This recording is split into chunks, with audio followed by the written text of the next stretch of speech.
Hey everyone, this Halloween we're hosting a virtual live show with our good friends over at Cult Podcast. This double feature is part of a Panic Fest online tricks and treats event. Because of the pandemic, a lot of us aren't able to properly celebrate our favorite time of year. However, now we have an opportunity to have some spooky fun and help out some friendly folks in Kansas City. 25% of each purchase goes to help keep the Screenland Armor, one of our favorite theaters in America, in business. Additionally, we'll be releasing some limited edition merch. So from now until Thursday, October 8th, you can pre-order your own piece of Horror Virgin and Cult Podcast history. Tickets are on sale now for $20 and our shirts are available for $25. However, we're offering a bundle for $40 where you get both. It's going to be so much fun and we can't wait to see all of you there. More information is available at cultpodcastshow.com. Remember that these shirts are super limited edition and are only available for pre-order until October 8th. So see you all soon and keep it spooky. Keep it ooky spooky.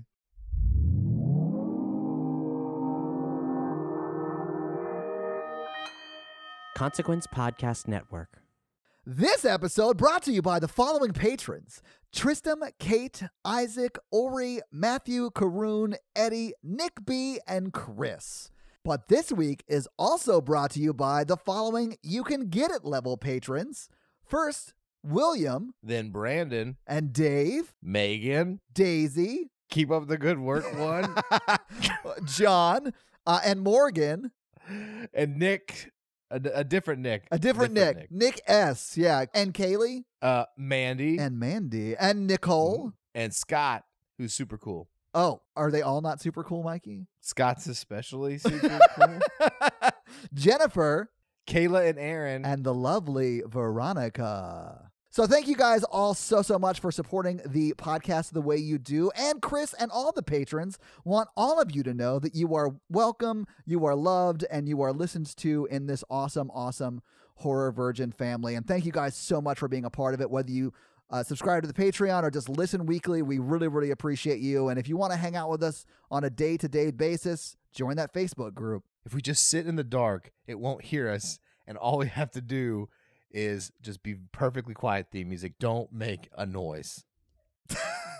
No theme music!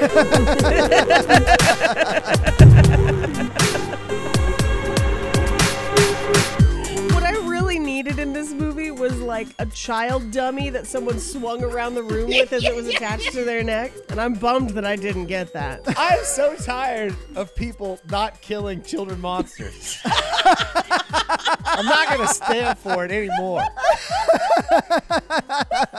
Oh, thank you for listening to Horror Virgin. I'm Paige. I'm Mikey. And I'm your Horror Virgin Todd, which means I don't like scary movies, but you guys make me watch them. And this week, the listeners actually made me watch the 2007 found footage film, Wreck. Yeah. Did this movie wreck you? It did. This movie scared the shit out of me. And I watched it last night with Natalie. And Natalie is not at all fazed by scary movies. And I super am. So like halfway through it, when it was like really ramping up and getting scary, she was like, oh, I'm falling asleep. And legit fell asleep like right at the end of this movie at the scariest time. I was so like shamed by my own fright. You might say she got tired of your shit, Todd. One would assume that would have happened a long time ago, so maybe she's just immune, which, I mean, plays out for me because I way outkicked my coverage with her. But, so, Mikey, Paige, I don't need you nodding your head at that. That's not something you should agree to. Mikey, have you seen this movie before? No. I saw Quarantine. I thought I meant to see this, but I just never did, I guess. Quarantine is the remake of this movie, right? Yeah. Okay. I knew this movie was in Spanish, so I thought I was going to be reading like a subtitled movie. Same. But I couldn't find the subtitled version of the movie anywhere. Yeah, we should address this right up front because I literally bought this movie twice on YouTube and Vudu, and both of them were the English dub versions, even though it said it was Spanish language. I was very upset. I scoured the internet both legally and illegally and could not find the subtitled version. You dipped into the dark web. Yeah. Dub movies kind of bother me, but I kind of got into it like within 15 minutes so I could watch it. Honestly, I probably found this movie more scary than if we had watched the Spanish language version with English subtitles because I would have just read the movie and not really been able to pay attention to the jump scares and stuff. So I think this version probably scared me more than having to read subtitles. It definitely gets more scary as it goes. And I liked it, yeah. I guess. It was shot kind of like a found footage telenovela zombie story. But it is that. It's single camera, and you are just following the cameraman's perspective the whole time until the very, very end when he dies, and she picks up the camera. But yeah, I mean, so Paige, was this the first time you had seen it?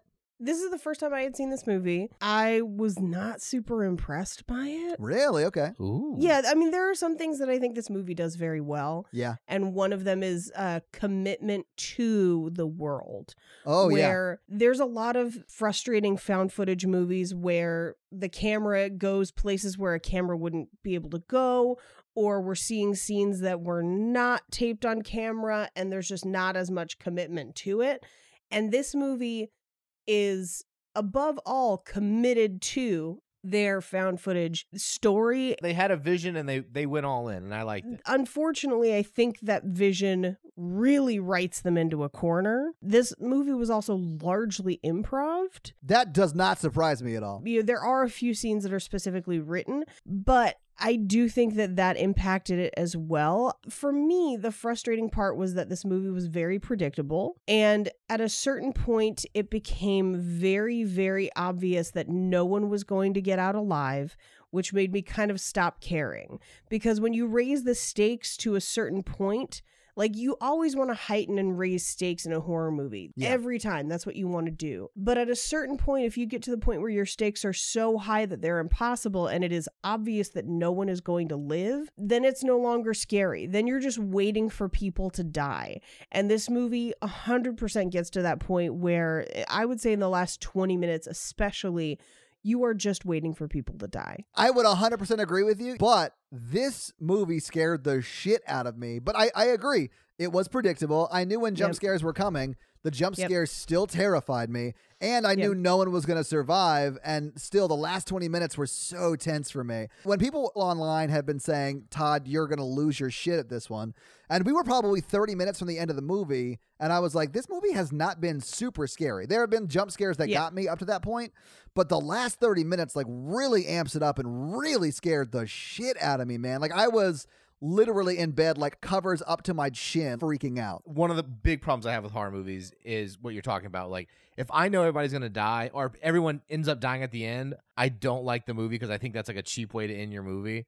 It's rarely done well, except for Blair Witch Project. That movie scared me when I was a kid. Yeah, I was going to say, this is a lot like Blair Witch Project in that everyone that you care about in the movie dies, right? Yeah. But the Blair Witch Project, and I haven't seen it since high school, but that one scared the shit out of me as well. Like, it just does not matter to me. Like, I understand your criticisms with it, and I think they're super valid, Paige, but I can know all that and still be super scared by the film. But I mean, now I hated this movie, but I understand why people that like jump scares like it. I did like that, unlike most zombie films, it was contained to one building, and it was like there was a bunch of people around, and it wasn't like the whole world was ended. So it was like different. Yeah, let's just jump into this movie, though, because it's definitely worth talking about. We open on a reporter in front of a bunch of fire trucks, and she's kind of bungling her intro a couple times. Yes. We hear sirens. She starts again.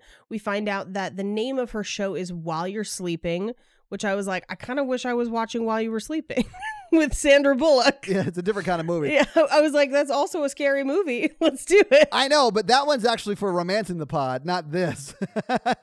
It is scary, though. We find out that she's going to be doing a kind of like a special episode where they're going to be following firemen on their shift.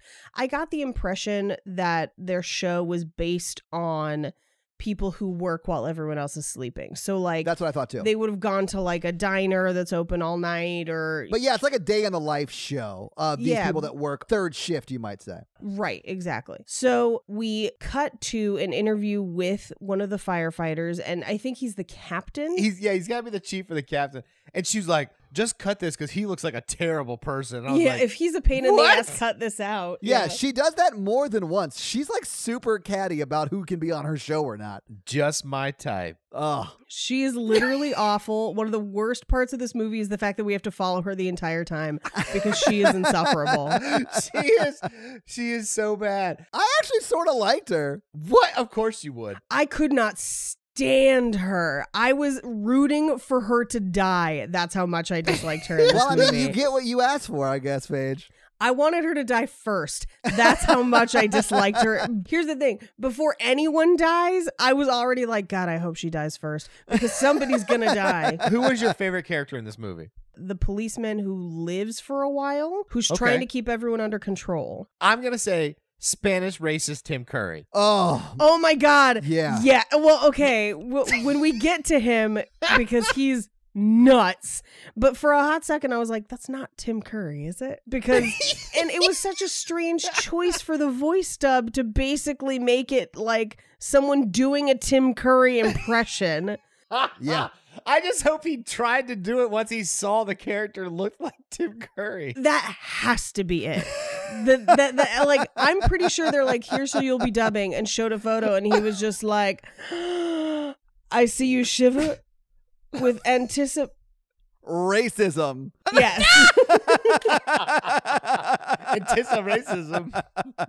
But let's keep moving through it though, because we got to get there. Okay. Yeah. So she basically goes around and tours the fire hall. Yeah. This place had like 17 poles to slide down in every room, which was like a weird choice for this. Like, was the whole fire department? I mean, this is a real fire station. Yes, in Barcelona. But they had 4 poles to slide down in the bedrooms. Then they had poles to slide down in the basketball court. There was just poles everywhere. That's super dangerous for basketball.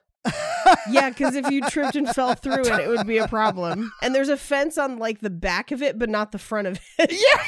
So in America, firemen have a tradition of making food, like of cooking at the firehouse. I've heard that, yeah. There are like recipes that are specific to firemen. It's like a whole thing. I did not realize that was also the same across the pond, because she does meet them like during dinner and is like, oh, all the delicious meals you make. And I was like, oh, I didn't realize that was also a thing there, but okay. Yeah. I mean, it makes sense. Like, well, if it's like it is here, I know firemen will sometimes stay at the firehouse like 3 days in a row.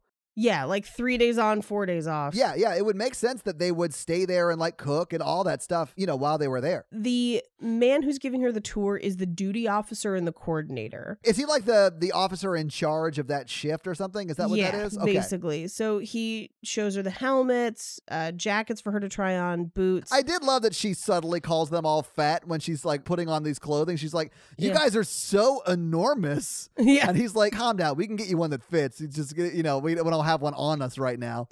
Yeah, but they were like European enormous, not American enormous. Oh, no. I mean, you're right. I mean, when we meet the guys that she goes out with, Manu is kind of a big guy. Yeah, he is. Like, if I had to like pick a person to date from this movie, probably Manu. Those shoulders, was man. Manu the bald Those one? shoulders, yeah. I liked him. So at this point, she kind of tells the camera that they'll see if they get an emergency, but they might get a call, they might not. And if they do get a call, she'll ride along. And I loved how she was like talking about this, because she was, man, I hope we get something. I hope something happens, to the point where I thought she was going to go out and set a fire somewhere so that they would get a call. And just like pull the alarm or something. Yeah, exactly. Because she was like, well, man, I hope we get to see a fire. Like, I can't wait. I hope someone's life is in danger tonight. This is where she goes to the dining hall. She meets Alex and Manu, who are going to be the firefighters that take her around. Right. The next thing we cut to is her miking up the firefighters and testing the mics. Yeah. She interviews Alex, but ends up changing sides during the interview because of her hair.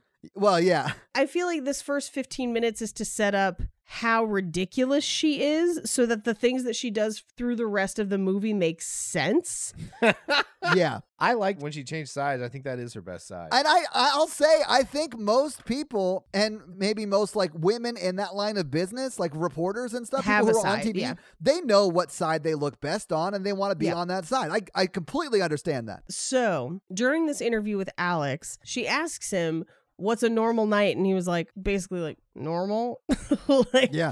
a normal night is nothing happens. He basically tells her that everyone thinks that they're usually putting out fires, but 70% of their calls are different types of services, water pipes, pets. Yeah, saving pets, that kind of stuff. She says, I hope the siren goes off. Yeah. Which is like kind of insulting in a weird way. That's what I was saying earlier. Like, I really do think she really wants someone's life to be in danger just because she wants a good show. Now, okay, I will say, it's probably insulting for her to say it, but I've heard first responders like, man, I hope tonight we can get into some of the action. You know what I'm saying? Yeah, because they're bored.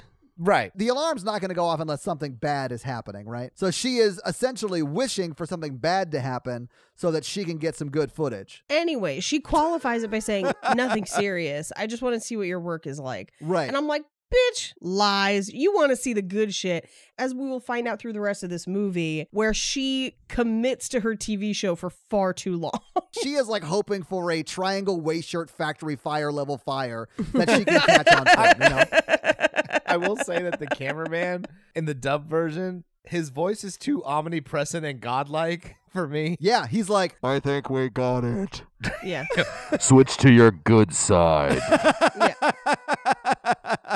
honestly, his voice and the Tim Curry racist guy are my favorite dubbed voices. Yes.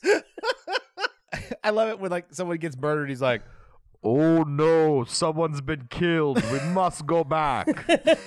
Well, this is something that we'll get into the further we get into this movie. They constantly narrate things we've already seen. Yeah. And I'm like, I get that you're committing to the realism of this, but why am I sitting through 2 minutes of you explaining to me what I just watched? Yeah, it's like they're both showing and telling, Paige. Yes. Which I think you should never do. Like, if you're going to show, and that's always better than tell, but don't ever do both. Right. And we cut to, they say that they're going to have a movie in the TV room and wait to see if the siren goes off. But what we actually cut to is her wandering around the fire station late at night, bored. Yeah. So she like goes to see the women at the call desk. Oh, I loved that because she walks in there like, didn't ask them clearly if they wanted to be interviewed. She just like barges in on them and then they're like, no, fuck you, I'm out. Yeah. She walks past the sleeping quarters and points out where the alarms are. It tells us about the poles and then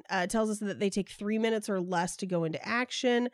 We then, I think, see Alex shirtless in the hallway. Oh, was that? Yeah, one of the firefighters walks down the hallway shirtless. Yeah. Yeah, I didn't recognize if it was Alex or not, but I did see that. We then cut to them playing basketball to pass the time, and the alarm goes off. Yeah. It's right after she nails that granny shot, which I thought was awesome. Yeah. She reacted in a way that they had been trying to get her to make a shot for like 30 minutes because she like loses her mind and everyone's like high-fiving her for making like a basket. I thought that was very funny. Yeah. They were like, thank God we can move on to something else now. it was just sad during her celebration laugh when she fell down the fire pole and died. The one that was right off the side of the court. Well, and literally they do run off the court. They don't even run out of the room. They just literally go to the pole on the side of the court. Yeah. And they're gone. And they kind of look down into the pole and realize that they can't get down there with the camera. So they have to go around the outside. Right. And by the time they do that, like the firefighters are like dressed and getting in the fire van. They almost leave without them. Yeah. This is amateur hour TV show because why wouldn't she get footage of herself going down the pole? Well, they should have already done it. They should have already captured that. Exactly. Because then you can shoot it from the top and then have him run down the stairs and shoot it from the bottom. And then you have one continuous shot of them, not continuous, but you have one shot of them going down the pole to completion, Mikey. And listen, she's going to ride that pole to completion. To completion, yes. They literally almost leave without them, but they do end up hopping into the back of a fire truck, which is too tall for her to get into, and she has to like climb her way up. She also really struggles with opening the door, which I thought was funny. It kind of weirds me out that like Spanish fire trucks are just Sprinter vans painted red. Yeah, they are. Well, I got the impression that they weren't going to a fire and they knew that they were going to an emergency or like a fire emergency. So they didn't need the fire engine. They needed just the personnel. So they went in the van. At least in America, the trucks have all their equipment. So like a fire truck and an ambulance will go out to each call, no matter if it's a fire or a rescue or anything. So it's the big-ass American fire truck that's basically a sideways skyscraper. Yeah. Well, and they had some of those. They just didn't take it because it wasn't a fire. You should always take it. Just in case you got to hose somebody down? Heck, yes. Wet t-shirt contest. except like the girl starts dancing, they spray her the fire hose, and she like flies back 20 feet. It just gets like cratered into a building. Yeah. Give it up for Stacy. Stacy. Stacy's won a free combo meal and a bucket of beers. Give it up for Stacy. Oh, Stacy's lost consciousness. That's okay. When she wakes up from the coma, she'll still have the wings and beer. When she gets up, we're having her manage the t-shirt cannon and she gets to DJ for an hour. Yeah. So we get into the van. Jose is at the wheel, and this is the last time we ever see him. He like drives them there, and then he's just gone. Jose, take the wheel. I'm sorry. Alex and Manu are in the van as well. Yes. And Alex is kind of explaining to them they all have to go out, but they're not in a hurry. They're not sure what the call is, but it's not a fire. Right. And this is where she is like, oh, are you going to turn on the siren? And they're like, we don't really need to, but we can if you want. No, she said, are you going to turn the alarm on? And Yeah. I disliked her from this point forward because everyone knows what a siren is. Well, she does say, she's like, I forgot the word siren. We should reshoot that. So like she knows it too. Early fun fact, the girl who plays the reporter is a reporter. That's her actual job. Really? I know. What? I know. Wow. I know. That's funny. My first reaction was like, a good one? A currently employed one? 'Cause She certainly has the look of a reporter, if you catch my drift. Yeah, I mean, she really, yeah. Yeah. And I'm not saying that's a good thing. I know someone who used to be a reporter and got out of the game because she was sick of having literally a weight limit for her to be able to be on camera. Yeah. So they arrive at the house, they open up the truck, and they take a bunch of tools for opening doors and locks because they know that they're probably going to have to force their way in, but that's about all they know. They also notice that the police are at the house already. Yes. So they go into the apartment. We find out it's an apartment building. It's like 6 stories. There's 5 apartment levels and 1 attic level. And one attic. Yeah. Yeah. There's like 2 apartments on each level. Yes. Yeah. Yeah. And then behind it, which is also connected to the lobby of the apartment, is the textile factory, or like it looked more like a small little shop with like an office back there. Yeah. So they go into the lobby of the apartment building and everyone there is like, why is this taking so long? We've been waiting, but we just watched them. Like, we know they just got the call. Like, I got the impression that the people in the lobby had been down there for an hour. Yeah. And the police had been there for a while already, but they called the Yeah. fire department in, right? Right. For whatever reason. If there's one thing I've learned about the public, it's that they're awful. Agreed. I mean, yeah, not to quote what I think is not a movie, but a documentary about aliens, but the person is smart. People are stupid.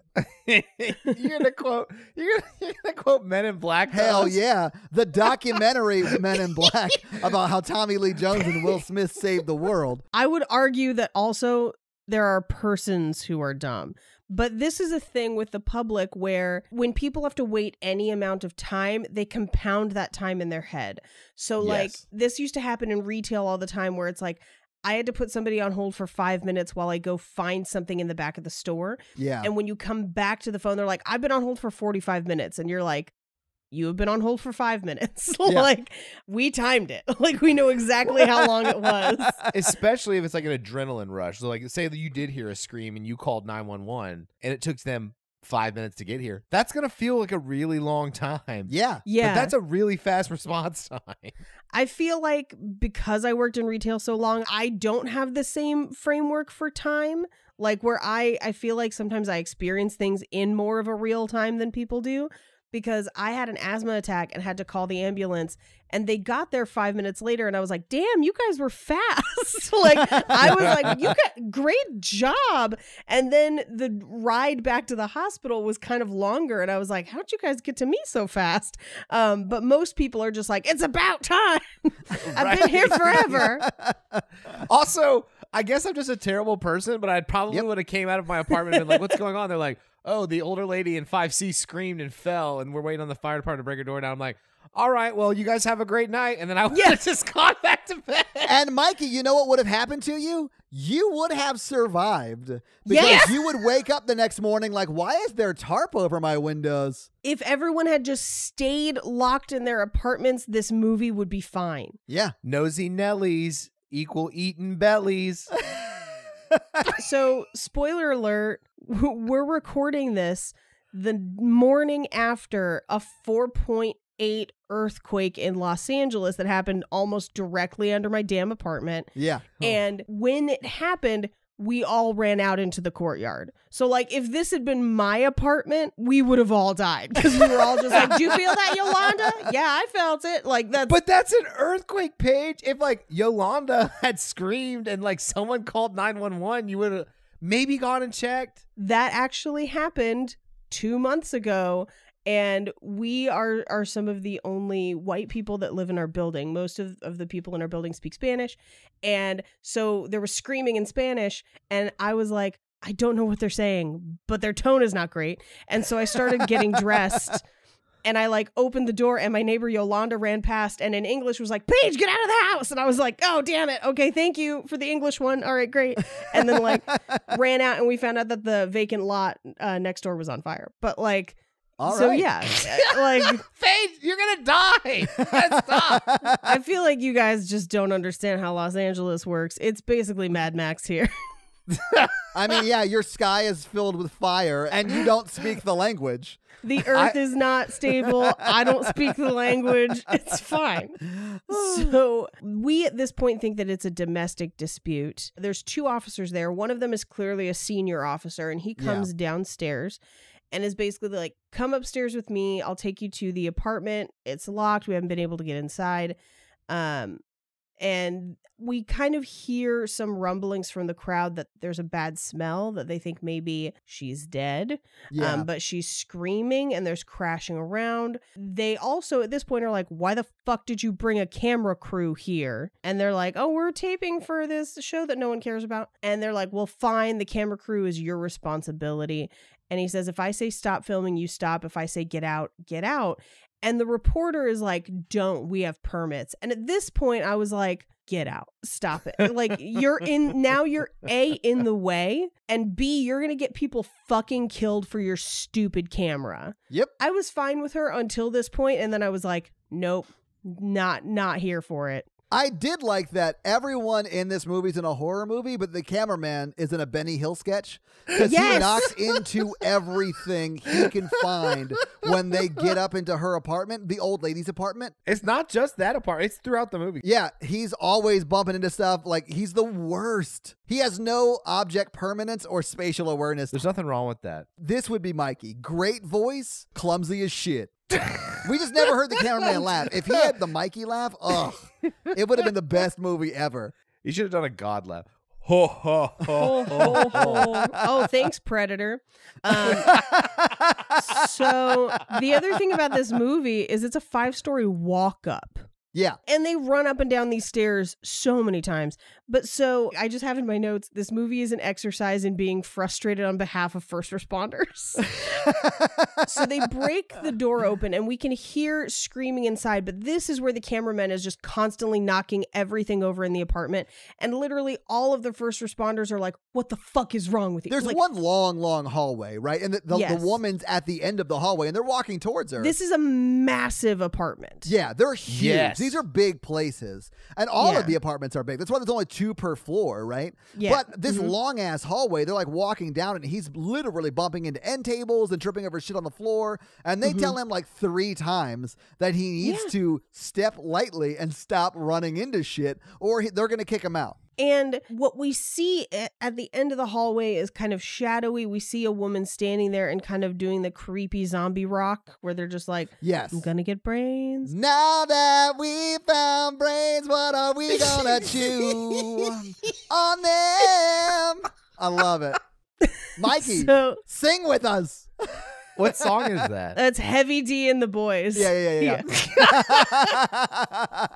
So at this point, the cameraman accidentally activates the spotlight. Yes. And we see that the woman at the end of the hallway is covered in blood. Yeah. This is where it started to get scary, right? Nothing up till this point has been scary. This is where it goes from literally a 1 on the scary scale to like a 3 for me. Yes. So now they basically are like, "Stop filming, get the fuck out. Yeah. Because like you are about to put people in danger, essentially. He stops, quote unquote, filming from the shoulder and like puts it down by his side like he's holding it, but he is still filming, right? Yeah, he still gets all of this. Yeah. But it's like at knee level. It's not up on his shoulder like it was. Yeah. We see that the old woman screams. She's acting erratically. And as they try to approach her and kind of calm her down, she attacks the policeman and bites his neck. Dude, when they pull her off of him and you see like the neck flesh like ripping off of his neck, I literally dry heaved. It was so gross. I knew at this point I was screwed watching this movie. And you know when that officer gets home, his wife's going to be so mad that he has a hickey. How do you explain that? Like, there's no getting out of that, Mikey. Absolutely.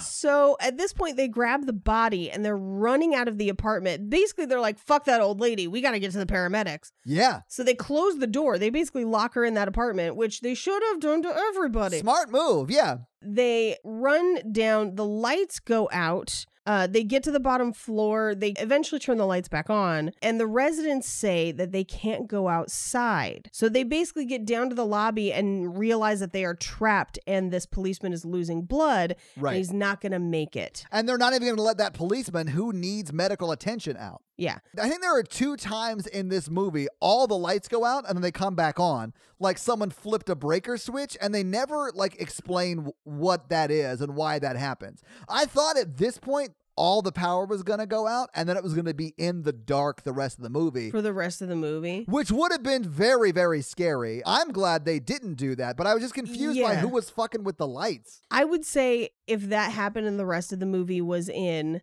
night vision, it would be damn near unwatchable, but terrifying. Yeah, the same. Yeah. They would have to do something different than only night vision, right? To make it watchable. But it would have been more scary, I think. Yeah, they could have done the spotlight the whole time. Yeah. At the point that this movie goes largely spotlight, it gets very difficult to watch if you have any sort of motion sickness. And I was at the end getting very dizzy. I had to pause it a couple times where I was just like, ugh. But that could have been the earthquake, to be honest. You know. Anyway, you're doing so good for being through like a natural disaster this morning. Thank you. I mean, all of America went through a natural disaster last night, so. Yeah, they got rid of that 7-layer burrito and the Mexican pizza. I don't know how we're going to survive. The Mexican pizza was a very bad choice to get rid of. We have wildly different political beliefs. So we see lights coming from outside the door and we hear a speaker from outside the front door. Like a PA system, yeah. Yeah, and it's like, you guys are fucked. Yeah, at first I thought it was the cameraman talking. But it's basically a speaker telling them that the public health department has quarantined them in the building. It's the cameraman's uncle. I had no idea he was related to Mr. Movie Phone. So this is where they inform the outside people. They're like, hey, this officer's going to die. And the health department is just like, that's better for us, actually. Yeah. We don't give a fuck. Mark one down, guys. If you could bag him up for us, that'd be great. What if there was one guy still in his apartment, like playing Xbox during this whole time? Like, there is. It's the Asian grandfather. I honestly think he survives, doesn't he? We never see him. Yeah, we never see him. I think he lives. Yeah, but they always leave their door open, so probably not. That's fair. That's fair. At one point, they say that he is sick, so I think maybe he already had it. Yeah, I got that impression too, but we never see him, so. So we find out that the public health department has quarantined them. They're not going to be able to get that officer out. The reporter loses her shit. Yeah. And she's trying to film all of it, and she's shouting into the camera, and the first responders basically are like, can you please stop filming? Like, we need to handle this. Can you stop filming? And he pushes the camera out of the way, and she goes nuts and almost hits an officer. Yeah. And at this point I was like, trank that bitch. This is insane. Like, put her under or something, because she's going to get people killed. I mean, if you're going to film them, at least like be far back, be across the room at least. She's in people's faces and consistently getting in the way. Yeah. to the point where I would argue she causes half the deaths in this movie by being in the way. By just being an obstacle? Yes, by being an obstacle and being a thing that the first responders have to pay attention to as opposed to what they actually need to get done. They are trying to find another exit from the building. This is where they start to ask what's behind this door. We find out that's where the textile factory is. Right. And then this is where resident Karen is like, my husband is outside and they won't let us out. And he has medicine for my daughter that has tonsillitis. Yeah, but it ain't tonsillitis, baby. We find that out later. But as she's screaming, Alex, the other fireman, falls into the lobby. And to be honest, a fall from that distance, he is dead. Oh, yeah. They treat him later as if he did not die in this fall. And I'm like, that fall 100% broke his neck and back. Like this Right. is, Well, yeah, he looks dead too when it happens. yeah. This part made me jump because he falls from like the 5th floor, like splats. Man, I, again, was lying in bed. I hadn't brought the comforter up to my chin yet, but I literally didn't make a sound, but jerked really hard because it scared the shit out of me. Yeah. Meanwhile, Natalie's falling asleep next to me. Like nothing's happening. It's because you're exhausting. Ouch. I know Paige would pick back. That's why I'm only picking on Todd. So we hear more screaming upstairs. So Manu and the other officer go up the stairs to essentially respond. And they tell them again, stop filming. And she says, I don't care what they say. We have to film it. Again, getting in the way. Yeah. So there's more screaming. They go upstairs. She still follows them. They consistently try to get her out of the way so that they can handle the situation. And she will not. Yeah. They go back into the old lady's apartment, which for me, I'm like, you know there's a zombie in there. Yeah. Why are we going back into this apartment? Why did they go back up there? They went up there because they heard the screaming and they wanted to make sure there wasn't someone else up there that needed help. But Yeah. they go back into the same hallway that the cameraman was like bumping into stuff down that hallway. And this time the cop goes first and has his gun drawn. And when the old lady comes running at him, he taps her and she just dies. So he taps her and then another girl runs out. Yeah. And he taps her too. Yeah. They got it all on film and he's freaking out because now it looks like he just murdered people because there's, he doesn't know the context that they're going to have that film for. They believe they've killed these two women. The reporter is very upset, but then turns around and is like, did you get that on film? And Yeah. I'm like, are you kidding me? In your world, 2 people are dead. Yes. And you're just like, you got that right. Let me watch it again. Yeah. Mhm. And she does. She does watch it again because she's a sociopath who is turned on by violence. My type. Which, by the way, so he rewinds it and then we have to watch it one more time, which is super stupid. I thought that was really stupid too. I thought that there were so many choices they did to fill for time, and I felt like this was one of them. Here's what drove me insane is that later in the film, there is a point where a character is trying to remember something that they know that they got on tape and they don't rewind it and watch it. Right. They instead go back down to the lobby, put themselves in danger. And I'm like, we already know that you can rewind the tape and we can rewatch it because we've done it once in this movie. Why didn't you do that? Right. No, I completely agree. But I think they make those choices to fill for time. Yeah. The thing that bothered me most about this scene is the police officer and the firefighter have left the apartment where they just quote unquote killed, because we know they're actually zombies and not dead yet. But they killed the old lady and the younger lady that were there, right? That were already zombies. Right. And then they leave, and then the reporter and the cameraman are in that apartment, like talking about what just happened. Did you get that? Like, let me watch it again. Why are they staying in the apartment where 2 people were just in their world, like you said, Paige, murdered? Like, that made no sense to me. I would want to get to the lobby, the only perceived area of safeness. Right. I'd want to get there before I did anything else. And not only that, so they leave them there with the camera and they leave the door to that apartment open. Yeah, Close it. Lock it until the authorities get there. exactly. They run back down to the lobby where they're going to try and go through the back exit because they basically say 2 men are dying, which is the policeman and the other firefighter. And then they say that they've got 2 fatalities, which are the women upstairs. Casualties are the 2 men dying, which, by the way, that firefighter, dead. I don't know why they act like he's not dead, but he's fully dead. I do sort of wonder if the zombie part of him is sort of the only thing that's actually showing signs of life, if he actually did die. I wondered if that was the case for the policeman as well, because he's just kind of twitching, but he has been wounded and lost so much blood, it's very likely that he is also dead. So that's true. It did make me wonder if both of them were dead. And then that guy who's like working on them is like a medical assistant, but he's definitely acting like a doctor. Yeah. I don't know if he had the knowledge to treat those guys. He injects one of them at one point with something, and I was like, what's your title again? He's injecting them with antibiotics. I thought he was just like injecting heroin into those guys' necks. I don't think it was heroin, Mikey. I mean, that'd be fun. He's like, he looks like he's in a lot of pain. I assumed that as a medical assistant, he would have a kit of stuff. Right. But also, having been to Spain and been to Europe, you can walk into pharmacies and buy a lot of stuff that you can't buy in the US. That's just amazing. Over the counter. Yeah. Anyway, so they run towards the back exit, which is also blocked. But the frustrating thing about this is the reporter is shouting into the camera. Yeah. Which means that any stealth is gone. Everyone in the building can hear her. So anytime they potentially find a way out of the building, she gives their position away. Right. This is also what we were referring to when we were saying that we've already seen the stuff that she's saying to us. Yes. We've seen it happen. There's not really a need for her to say it into the camera. Right. Except for, I think, to fill time. Although it didn't really bother me that much because I understood she was a reporter trying to like tell a story or whatever. So it just didn't bother me that much. And I was just like, okay, we got to get to the next set piece. And she is, tying us to that next set piece. Yeah, it irked me a little bit, but I understood why they did it, where I was like, I personally would not make the choice to do this in a movie. Right. If I was writing a movie. That's because you would write a movie. You wouldn't have them just improv the movie.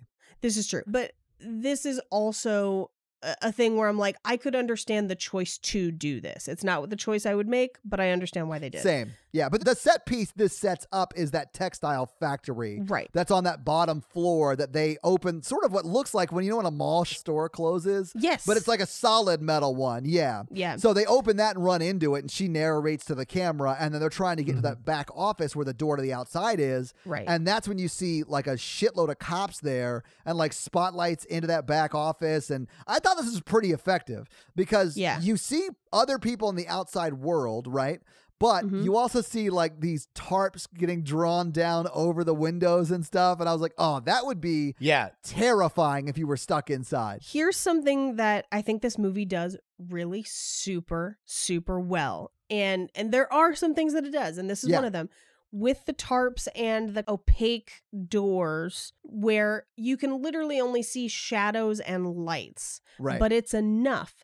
And so if you were trying to make a very inexpensive movie and you're like, okay, there's a ton of cops. I can't afford a ton of cops, but I can afford blue and red lights and shadows. Well, and you can afford 5 extras in police gear for an hour, right? Yes. And that's sort of what they did, because those cops don't have lines, really. They're just there in gear, holding what look like guns, I guess. But we never see them other than for like 15 seconds when the tarps are coming down, and then they're gone. Because you don't need it. I will say, at some point in this movie, not far from the scene we are now, I would have broken out through one of these tarps and been like, they can shoot me. I'd rather die like that than stay in this house. I had this exact same thought, Mikey, especially towards the end when it's like dire. Like literally you're the only 2 people left alive. I would not run up to the attic apartment. No, I would take my chances with the cops. Yeah. Knowing that I would probably get shot to death, but I'd take that chance as opposed to being eaten. If I started hearing gunshots, I would drop to the ground. Maybe I'm hit once or twice, but people have lived through that. Like, there's a better chance than like being ate by like 20 people. I mean, I have a better chance of being like 50 Cent than being like some guy who gets eaten to death. Yeah, 50 Cent got shot 9 times. Yeah, exactly. You have a better chance of being 50 Cent instead of being an item on the 99-cent menu. Hell yeah. So we hear a speaker from outside that tells them that a health officer is coming in to give orders, and they give the code CBRN, which the police officer recognizes as a chemical threat. Literally, like the reporters ask the cop, he's like, what did the cameraman's uncle say? And they're like, it's the CBRN stuff, like it's chemical or radiation or nuclear. Something is going on in this building that has to be quarantined. Which is still horrifying. No, it is. And honestly, I feel like at this point in the movie, you know it's zombies. Not quite. It's when the guys come back to life, when the two officers come back to life, I think that's the point of no return for everyone in this building. I think that's true. And this also might be a world that doesn't know what zombies are, because that's pretty common in zombie films. Like a lot of zombie films don't refer to them as zombies because it's like a new concept to them in that world. So it could be that kind of setup too, which I'm fine with. That's fine. But we're definitely in a world where you would go back to your apartment and like bar the doors. Oh, yeah. So they go back into the lobby, and this is the first time we meet the Tim Curry cosplayer in this film. Man. Yeah. Bobo Spanish Tim Curry. Yes. Also, at this point, get more information about the woman with the daughter who's saying that her daughter has tonsillitis. She has a fever. She needs antibiotics. What I didn't understand is why the medical assistant didn't give the girl antibiotics. I mean, he clearly had some. This was my first clue that the little girl had whatever everyone else had. She had blood in her lips and looked like a zombie? Yeah, but she's clearly very, very ill. Yeah. And her mother is reacting to how ill she is. But again, you're right. Tonsillitis is not an emergency, and she's treating it like it is. So at this point, they develop a plan to go through a second floor window and jump down. So they go upstairs. This is also where they kind of talk about the fact that there was somebody else in the old lady's apartment. The medical assistant who is with them basically says, oh, the Colombian girl, why didn't she come down with you? And they're like, she's dead. Yeah, that's the one who was in the apartment with the old lady who we killed. The cop was like, the firefighter shot her. Oops. So they're running through this plan, and literally the film crew is in the way the entire time. Yeah, like I said, it's a Benny Hill sketch for the film crew, but for everyone else, it's a horror movie. So they get to the second floor room with the window that they're going to jump out with, and it is already blocked. The police have already sealed it off. But it's just a tarp. I actually like this because they put a ladder up, and you see the guy climbing the ladder to cover all the other windows. It's really cool. So they're sealing off the entire building. At this point, the first responders are basically like, stop filming. Stop it. You are in the way. Yeah. And she basically says, no, everyone needs to see this. You're trapped in here like the rest of us. I'm going to expose this, which is like, you have no idea what you're dealing with. Or what you're talking about. Yeah. So the cop pulls a gun to try and get everyone to calm down and orders everyone to go downstairs. This is the best, like, we're occasionally hearing messages from the speaker outside. Yeah. And this is the best one where it just says, we apologize for the inconvenience. It's really, really funny. The fireman kind of talks the police officer down. He puts the gun away. And then he does something. This is why he was my favorite character. Yeah, I think this shows him as a rounded character, right? Yeah. He puts the gun away and then he apologizes. And he's like, I'm sorry. I'm scared too. Like, can we all go downstairs so we can all try and get out of this together? So at this point, we find out that the medical assistant has bandages and antibiotics in his apartment. So he goes to get them and he comes right back down. And at this point, the camera cuts out. Yeah. We cut back in at 2 a.m. and the reporter is basically letting us know that they're shut in the building and completely cut off. And then she spends conservatively another 5 minutes recapping the movie we have just watched. Up to this point, doing a lot of telling of what we've just been shown. Yes. We cut to the office of the textile factory where they're keeping the dead bodies, and convenient apartment doctor starts treating them with antibiotics and cleaning the wounds. Yeah. She starts interviewing the doctor. Now, this drove me nuts where she was like, can I talk to you for a minute for an interview? And I'm like, no, he's operating on people who are dying. Like, these are serious injuries. Like, no, you can't interview him. How about you interview him later? See, but this is where I stopped taking him so seriously, because he grants the interview. Yeah. And he's like doing medical stuff while he talks to her. But no one noticed that this guy has no pupils, that his eyes have turned all white. Oh, you mean the guy who's like dying? Yeah. Yeah. He's got zombie eyes, and he's like, He's going to be fine. Injection. My favorite part of this scene is she asks, would you say these injuries are serious? And I'm like, and they're like spurting blood in the background. I would say these injuries are very serious. Absolutely. And he's like, well, it's subjective, ma'am. If this was a hospital, I think maybe, I don't know. And they were both bit on the face. I just work at Walgreens. I just work at Walgreens. If these people were at my Minute Clinic, maybe I could do something. So at this point, she turns to the camera and she's like, I want to do more interviews. So she starts interviewing all of the residents, which is where we kind of get to meet everybody. So she interviews the loud old couple from the beginning. And they basically said that they just heard screaming. There was something very loud. And then they just came downstairs and they want to go back up to get a jacket. I love that they were like fighting like an old married couple. As an old married couple, I was like, I like this. We never see them again once the like melee starts happening. So we have to assume that either they're dead or she went back for that jacket and somehow miraculously survived.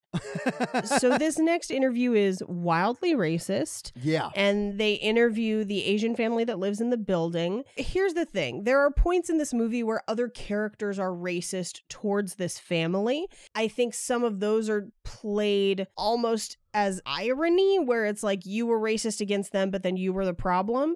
But this point in the movie, the way that this character in this interview is written is super racist, where I'm like, this is the movie being racist, where this character clearly in Spanish, or in our case when we were watching it dubbed. Do you think it's the dub or do you think it's the translation? She basically talks like a 1950s film Asian character. Yes. Well, and here's the thing. I think the dub is also bad, but I think that she wouldn't say anything that wasn't in the dub. Like, I don't think that the original version was like, well, he fell down the stairs, and if you notice, this trajectory would mean that he's probably dead, and we just heard the noise and came downstairs. I don't think that's what was written, because what we get in the dub is, and I wrote it down verbatim, fireman just fall down. He fall down from upstairs. Oh. He fall down from upstairs from up the staircase. Yeah. My frustration with this is this only serves to other that family. Yeah. There's no reason to recap this. We have already seen it happen. So we know what happened to the fireman, and it depersonalizes them. It makes them a joke where she gets nowhere with the interview. She gets no information, and it just serves to be like, look how dumb they talk, which is super offensive. Yeah. And when I got to this point in the movie, I was like, oh, this is bananas racist. And I can't even believe that this is happening in a movie in the recent, timeline. It's crazy. And then they cut away to the little girl, Jennifer. Yes. So Jennifer is 7. She says that she's sick, but she can't get medicine because her dad can't get in. And the mom is kind of interjecting, and we get the mom's interview right after. But again, a lot of this is repetitive information that we didn't need. There is some new information about the dog Max, because Max got sick and they had to take Max to the vet. And he's very sick, and we don't have any other information about that. So next, we get the mom, who is just the epitome of an anxious Karen, and she's like, I knew something bad was going to happen. I'm going to make a complaint. I'm going to publish a complaint. I'm not going to stop until everyone knows the whole story top to bottom. Right. Which, people are dead. You have the least complaint at this point in the movie. Then we get Tim Curry cosplay. Oh, man, this is rough. Yeah. His interview is super racist. It just reinforces the racism we saw earlier. Yes. It's so banana. I feel like that character is not just that character. He's also the director of this movie, and he's just trying to justify. Fun fact. Wait, what? Yes, and I will get into it in fun facts. What? This is one of the few points of the movie that is actually written. Oh, my God. So he was just reading lines, more or less. More or less. And I'll go over it more in fun facts, but what he basically says is they ask him if he's been living there a long time, and he says, yes, I lived here with my mother, and then she passed, and now I'm alone. Right. And then he goes into a long list of complaints about the Asian neighbors, and they refer to them as Chinese, Japanese, any number of things. We don't know what nationality they actually are. I think he literally says it's the Chinese. He says Chinese, Japanese. He's like, they're always cooking their raw fish. Oh, my. Yes. And it all smells. And leaving their door open. Yeah. Yes. So the complaint is that they cook smelly food and leave the door open. Who does that? My door's always open. Ladies. Oh, God. And it smells. Like fish Yeah. because of all the ladies. Oh, Paige, no. It's mainly just the inability to care for myself. Ladies. Do you want a fixer-upper, ladies? Mikey is single. Do you want more responsibilities and less freedom? Do you want to do 90% of the work but only get treated as an equal in the relationship? At this point in the interview, he says, "Have you started filming yet?" Yeah. Implying that he didn't want those racist things in the interview. No, that's not what it was, Paige. And then they say, "No, we've been filming this whole time." And he's like, "Oh no, my face is shiny." The fact that that's what he's worried about is crazy. Yeah. He thinks that one side is his good side. Well, yeah, he does say that. And then he talks to the cameraman. He's like, "Oh, you like that, don't you, cameraman?" He hits on Pablo. Yeah. "Oh, you like that, Pablo?" After this scene, we go back to essentially part of the textile factory where they've kind of rounded everyone up so that they can make a plan. And we find out that the police officer has spoken with the people on the outside. Right. And they said a health officer is about to come in because there's a possibility of infection in the building. And what they want to do is take blood samples from everyone. And once they've tested those samples, if you do not have it, you can go outside. I need your cooperation. So essentially now this is the scene from The Thing. And there is like a way forward where you can survive, right? Right. I like that they set this up. It makes me a little sad that it didn't play off and no one survives. But Right. I like that there was a way forward. It's not just like all hope is lost 30 minutes into the movie and then we're just watching people die. Although it does become that. So now they go through essentially a roll call of who lives in the building apartment by apartment. So we establish the Colombian girl and Mrs. Ascaro, who are the two dead people. Right. We then have the mom and her daughter and the old people and the Tim Curry cosplayer. And then this is where we find out that the Asian family lives upstairs on the 5th floor and their father is still upstairs Right. in bed, very sick. Yeah. At which point the Karen, the mom, is like, well, perhaps he's the one to blame. That's how we all got sick. And again, I'm like, this movie is super racist. Again, like they get mad at her for being loud, but no one is like, hey, just because they're Asian doesn't mean, like, nobody steps in to protect them. No one corrects the racist behavior. Yeah. Yes. They also establish that there's an attic, but no one lives up there. It's owned by a man from Madrid, but he hasn't been there for years and has just locked the attic. Oh, who only owns an attic at an apartment complex? The Vatican. Yeah. The Attican. Yeah. At this point, the camera cuts back out. Yeah. We cut back to the health officer coming in a hazmat suit. Oh, yeah. He's tote suited up. And the reporter is now screaming both into the camera and at him, being like, "What? He's all suited up. What the hell is this shit?" And then the camera goes out again. Then the camera comes back and we see the little girl looking into the camera on the floor. And she looks bad. She looks bad and she's poking at the camera. There's a smear on the lens. And the reporter asks Pablo to come here. She says she's freaking out. She thinks the old lady must be the one who's sick. She bit those guys. Are they going to end up like that too? Yeah, they are. And she says, "Get the camera. I can't just stand around." And so he pulls the camera out. They come back and we cut back to the officers are in the room with the bodies and she's in the way. They basically tell her, like, you can't come in. You need to stay away. So they go around and they shoot through the office windows over the top of what's happening. Right. What's happening in that back room is the cop and the firemen who are still alive are about to handcuff the two injured, quote unquote, guys to the tables. Yeah. And the medical officer's in there too, like telling them to do this. Yeah, he's telling them to cuff them, and he's like, it's transmitted by saliva. Yeah. Right. So they handcuff them. The doctor begins injecting them with something. Yes. And she's talking to Pablo the whole time. And she's like, "What's happening? Tell me what's going on. Who did what? What's happening?" And I'm like, they can hear you. And also, he can't hear them. It's not like, I mean, he can't really give her any information. Yeah. And she just shouts it in the whole time, giving away their position. She drove me insane. So they get more handcuffs for the police officer that's injured. They're about to cuff him, and he jumps up and tries to attack the health officer. Yeah. And so does the fireman. So they're now, people who were mortally wounded are now up and attacking people. So they essentially run out. They trap the medical assistant in there because they think he may have been bitten. Right. No, he was definitely bitten. He was definitely bitten. Well, there is a debate among them where the health department official says, yes, he was bitten. No one else saw it. And so they're like, if he's not bitten, we need to let him out. Like, they're going to bite him. And he says, well, they're handcuffed. So if he stays a distance away from them, he won't be able to hurt them. And the reaction time varies based on your blood group. But then at this point, the clearly bitten body of the medical assistant crashes up against that window. Yeah, it's clear he's been attacked. So they run out. They try to shut the back entrance. They won't tell people what's going on.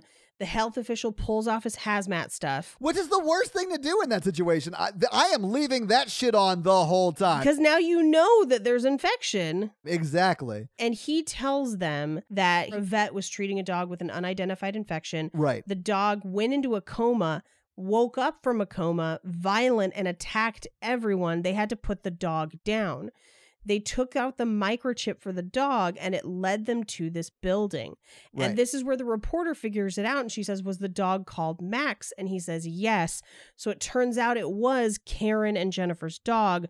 And everyone turns on and her name is not Karen. We don't learn her name, but she was just acting like a Karen. Karen is Jennifer's mom, though. Yeah, we know what you're talking about. Everyone turns on her and she says she has tonsillitis. And then Tim Curry cosplayer says, like hell, she has tonsillitis.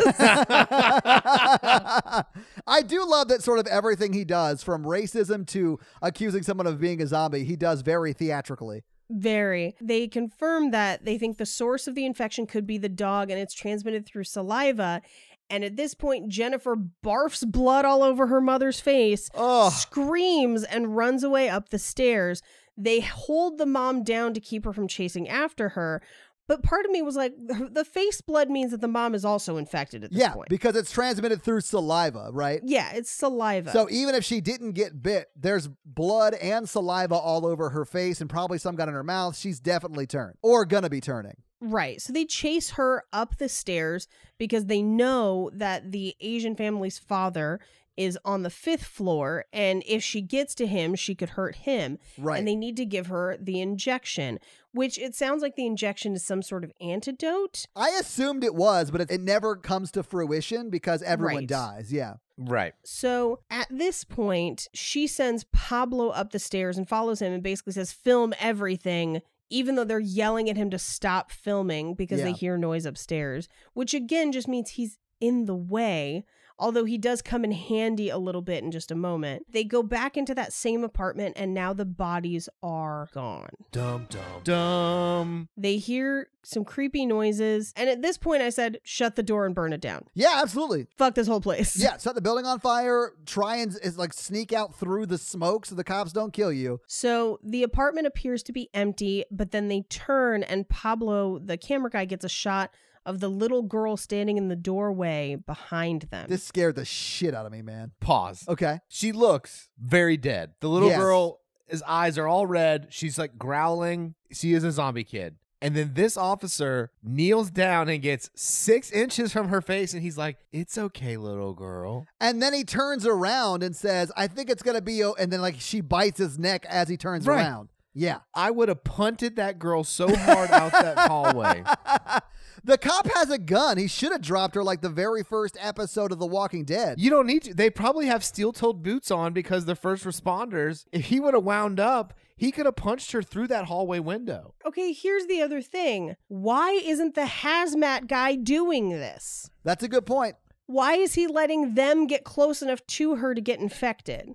Yeah. If I was hazmat guy, I would have been out of that place immediately. I wouldn't have taken that thing out and been like, oh, this is too much for me. I have to go get some backup. Yeah, call the Marines to come murder everyone because this is a lost cause. This is the first real jump scare in this movie. Oh, it so got me too. I did jump quite a bit, man. Now, he does manage to hold her still, but she clearly bites the police officer. Yeah. They see the screaming old lady again, who they thought they killed. They shoot her again, but it doesn't seem to really matter.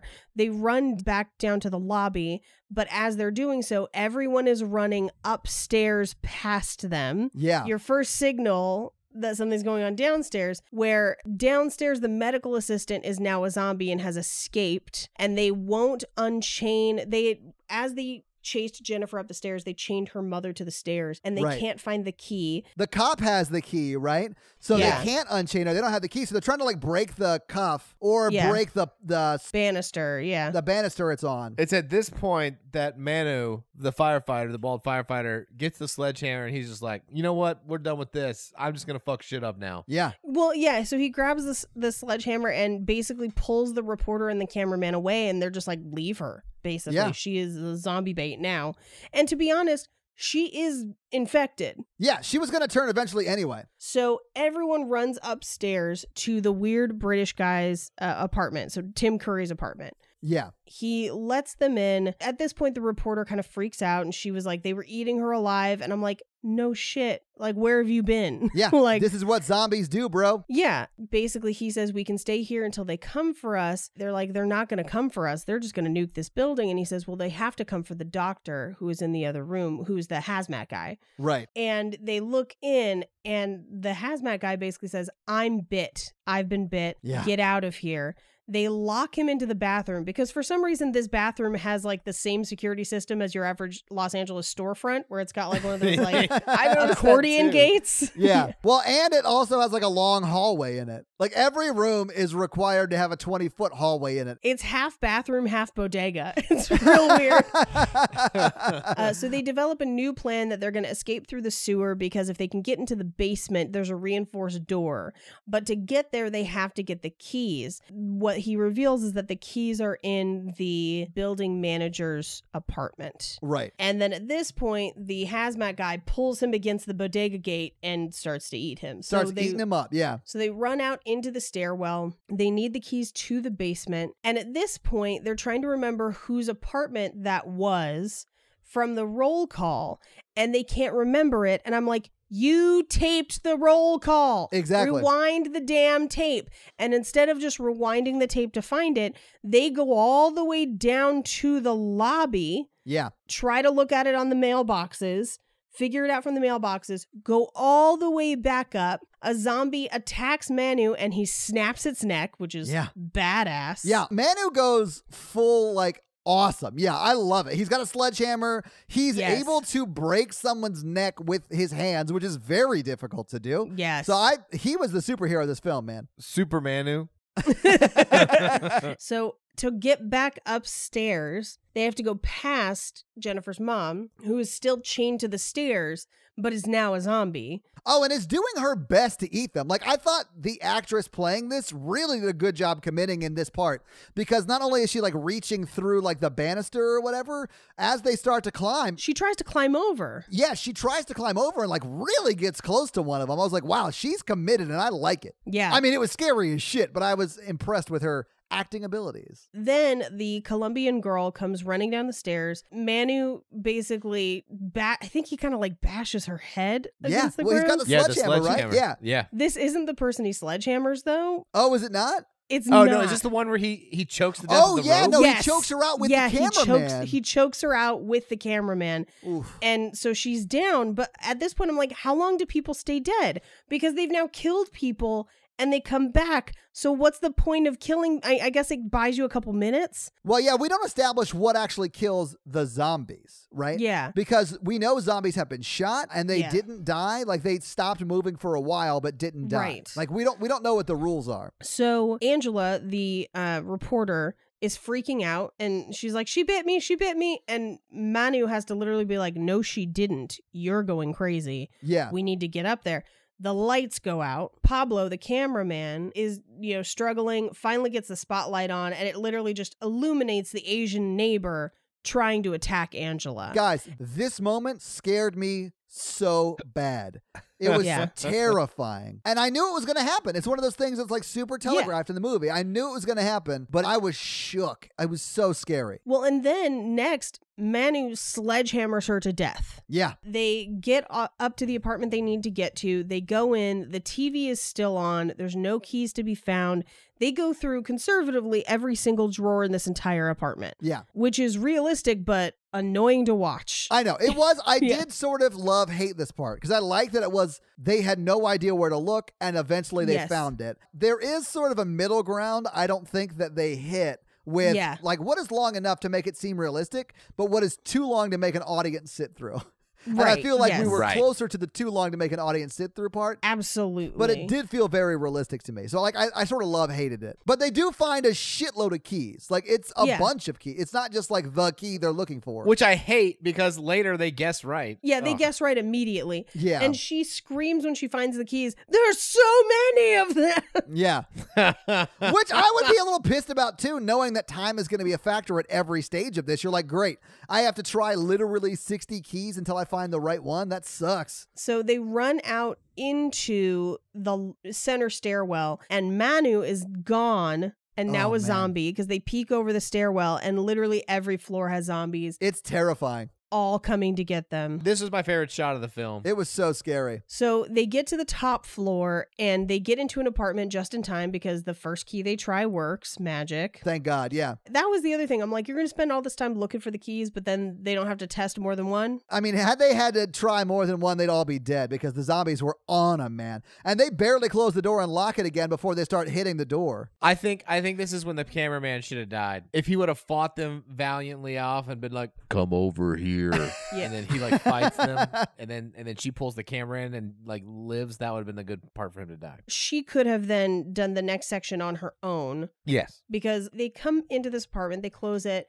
There's banging from the door outside. So there's clearly zombies right outside. He can't get the spotlight on because it's broken and he eventually kind of gets it on. Yeah. And he's saying, it's okay, this apartment was locked up, we're going to be okay. But this looks like a hoarder apartment for an ancient apothecary. There's chemistry stuff everywhere. There's bottles everywhere. And it's pretty clear that this is patient zero, that this is where this shit started.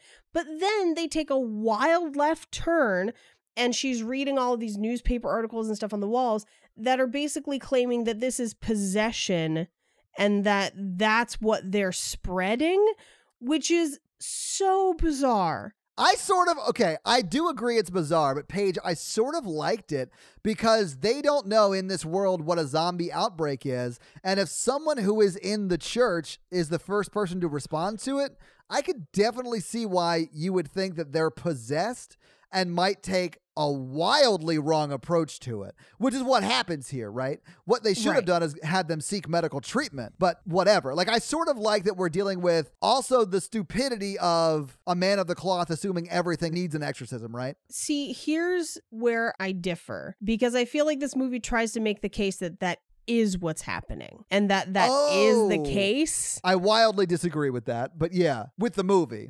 I feel like you could read it either way, but the fact that there was so much information that she discovers in this scene is basically just an exposition dump in the form of newspaper articles on the wall. Right. I agree with you, Paige, that he was supposed to put her down, but he was experimenting with like curing the exorcism via blood, and it escaped.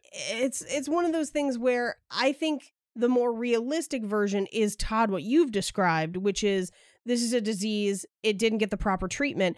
But we also know from the articles that she was in a hospital and they like break her out of the hospital. Which is dumb. I mean, she belongs in the hospital, clearly. Well, and at this point, part of me is like, we didn't need any of this. I don't think we did either. Also, the speed at which they both read the articles and then relay that information to the camera, to us, the audience, is breakneck. It is insane. Well, and so here's the thing, because at this point I looked at how much time was left in this movie, because this movie is only 78 minutes long. Yeah, it's pretty short. At this point, she spends 10 minutes, more than 10% of this movie, 10 minutes just shouting at these news articles, and it drove me insane. First of all, there's the girl that they're looking at is clearly still in this apartment somewhere. Yes. And now we're just waiting for her to come out. Secondly, this is a whole bunch of exposition. This introduces a whole new level that we didn't need. I don't need to know how this virus got there. It's a zombie movie. It's kind of scarier if I don't know it. Yeah. And we've already given a plausible explanation where it's a dog, where this is a virus that has jumped from animal to person. Yes. So why do we have this extra exorcism thing that goes on forever and just serves to make us listen to her scream out news articles at us for 10 whole minutes. I will agree that this felt like they were stretching for time, but I was still very, very scared during this time. Yeah, I think this is the scariest part. Me too. Well, because I would say at this point, like on the scary scale, I'm like way over 5 at this point, you know, and it's about to jump way up because when they are looking for a way out or whatever, like I didn't understand. They're on the top floor. There's no way to get out of this building by continuing to go up. Yeah. Well, so she walks past, I believe she walks into the string holding the attic door. I think that's what happens. No, the attic door opens. It just falls open. Well, it does, but when they close it back up, there is a string. And so I think that's how it opened. That's fair, but it does open all of a sudden, and just the door opening scared the shit out of me. Oh, yeah, for sure. It was so scary. The attic door opens, and he's like, I'm going to stick a camera up there. And all I kept thinking was like, the fuck you are? Close that shit. Nail that door shut. Run away. Absolutely. There is absolutely no reason to go up there. So he puts the camera up there, and the camera pans literally all 4 sides. And I was like, once we get to side 4, that's where the jump scare is going to be. Yep. And sure enough, there's another child up there. Yeah. Because that's not the woman we see later. We have no explanation for who this child is or why they're there. But it still scared the shit out of me. Like, I knew it was coming, still scared the shit out of me. Absolutely. Yeah. And he pulls the camera back out, and the spotlight is now broken. Yeah, because it smacked it. At this point, we're going to get night vision, but here's what I don't understand. He does not look back at the tape to see what was up there. No. I mean, I wouldn't either. At this point, I'm running. Like, there's no reason to not run away. Yeah, I would just close that door and be like, we shouldn't go in the attic. Yeah, maybe the attic's not a great place for us right now, hon. So they turn on night vision, and he can now see an emaciated woman walking through the apartment. Oh, this shit is scary. That woman's design and implementation freaked me out. I was literally comforter at chin, like at my mouth level, like shaking a little bit. It was very scary. See, I wish they hadn't shown her. At all? At all. I think it would have been scarier if they didn't show her.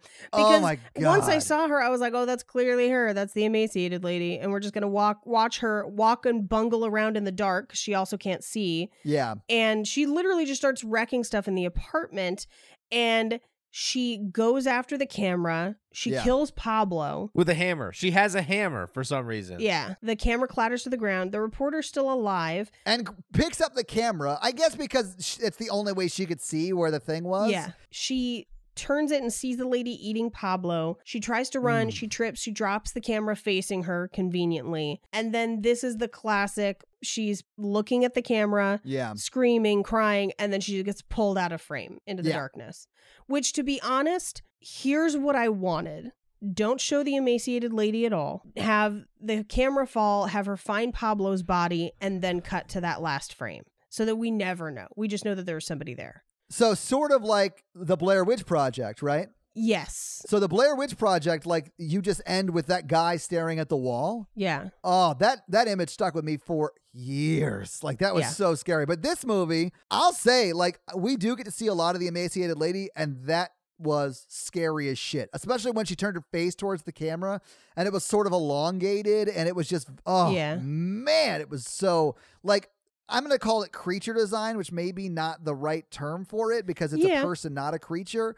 It's a zombie. Yeah, they're playing it like a creature in my mind. So like that's what I would call it. I feel like it's really good. But it really is an emaciated lady. Like it's Jesus. Oh man, it's so good. And by good, I mean scary as shit. I hated this movie and I never want to see it again. But that's the movie. Roll credits. Yeah. All right. So what did you guys think now, having seen it and talked about it? I guess I just couldn't stop seeing ways that even with a small budget, they could have made this movie better. Well, it sounds to me like your idea at the end, not showing the creature, quote unquote, or the old lady. Would have saved them money. Would have saved them money because that did take some special effects on some level. Probably mostly practical, but still. Well, and here's the thing. If you want to keep the exorcism shit in, we never need to see that. We have already built in our mind that there is somebody there. Yes. And that there's something there.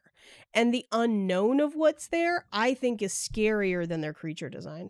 Oh, I mean, that works in a lot of movies, though. Like Jaws, the unknown is what's the scariest, right? So, I mean, there is a lot of that in horror. I kind of liked how they did it. I kind of liked how the woman did it with like a a really extra possessed woman with a hammer who like looks really creepy. Oof, yeah. I mean, I kind of liked it. So for me, I mean, this is one of the scariest movies we've watched in a while. I was terrified. I do understand why people like it a lot and wanted us to watch it because it is very, very my type of scary. Like jump scares are really what get me. And there were a lot of what I'll call effective jump scares. Like they really scared me. I do think a lot of them were cheap and very telegraphed, but that does not matter. It still scares the crap out of me.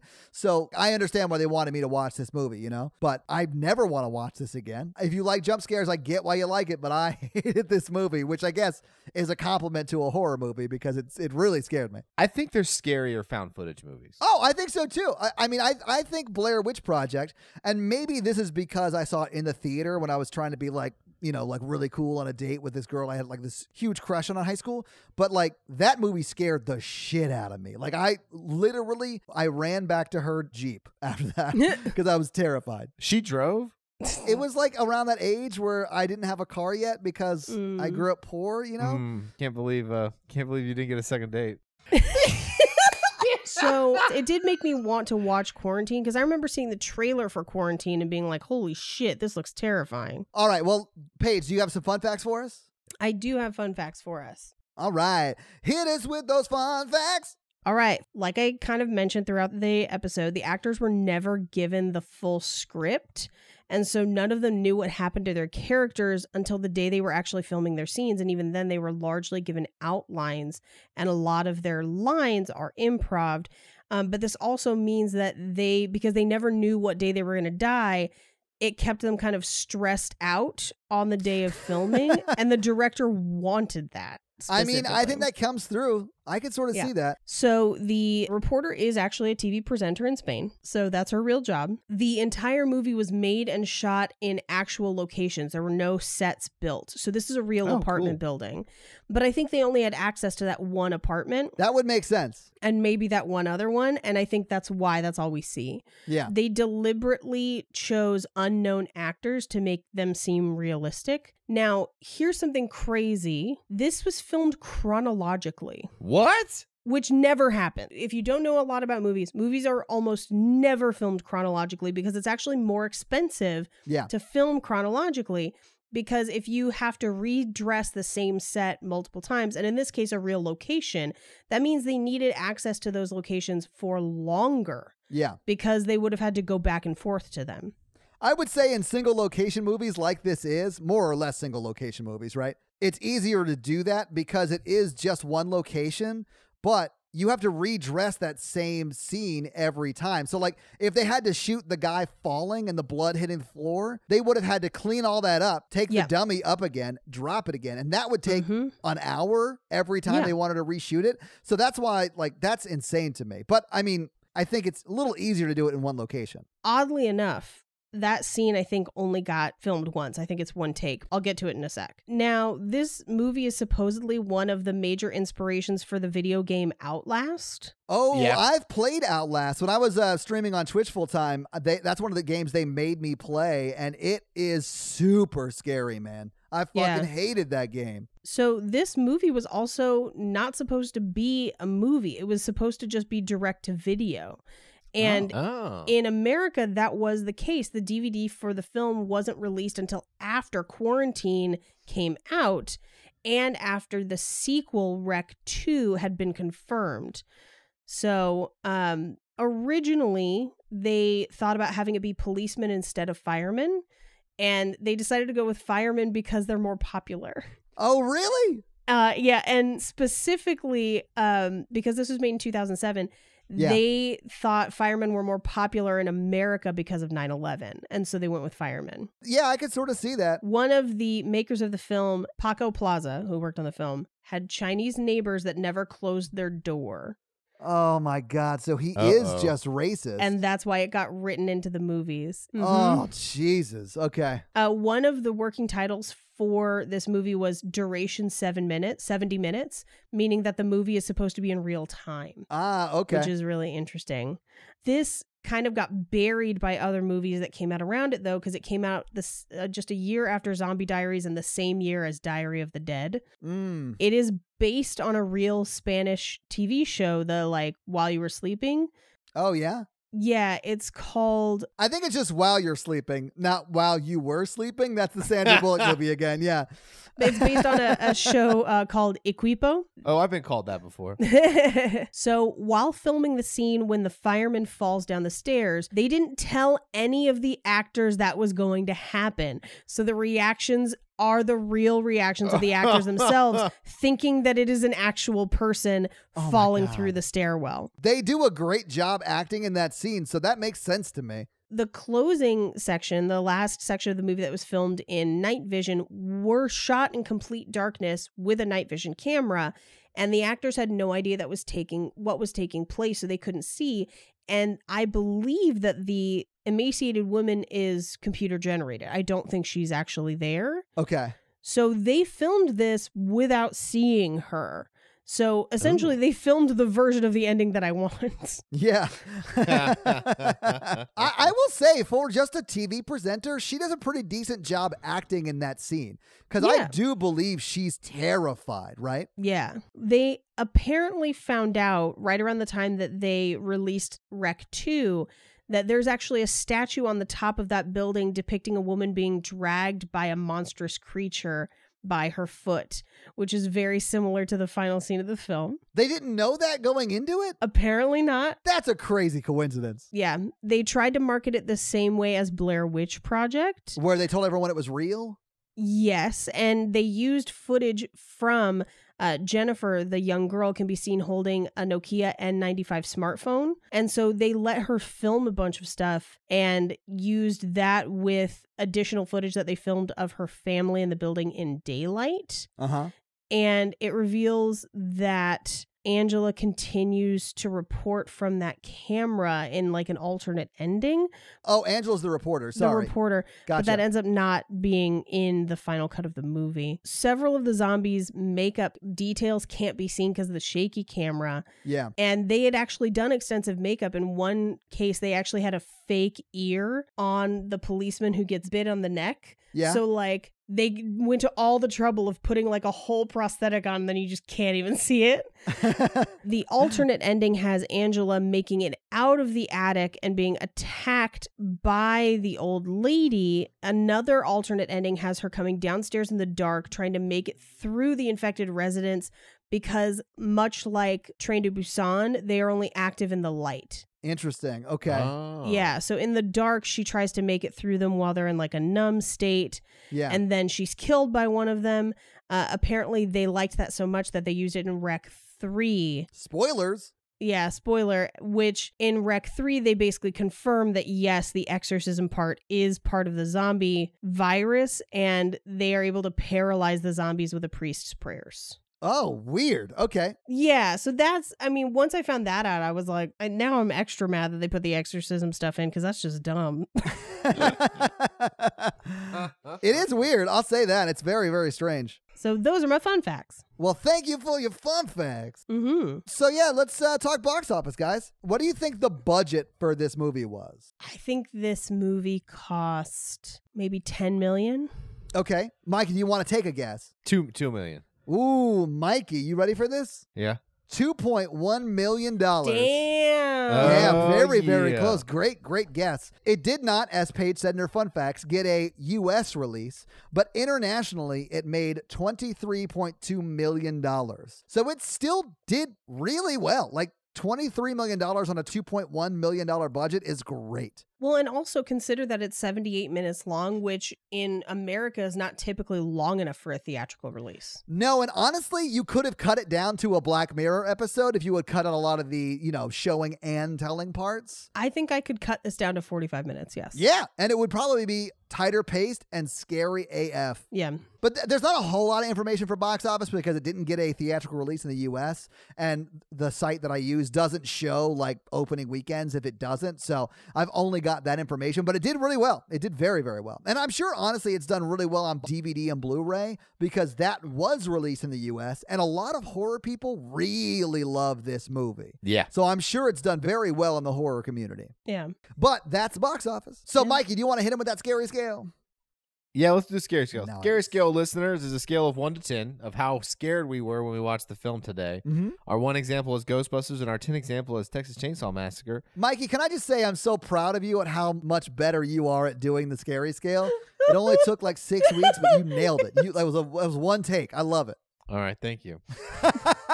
I heard you mentally process. I can't tell if that's a dig or he's actually complimenting me. No, I'm going to take it as a dig. Yeah, Paige, what are you going to give it, I think?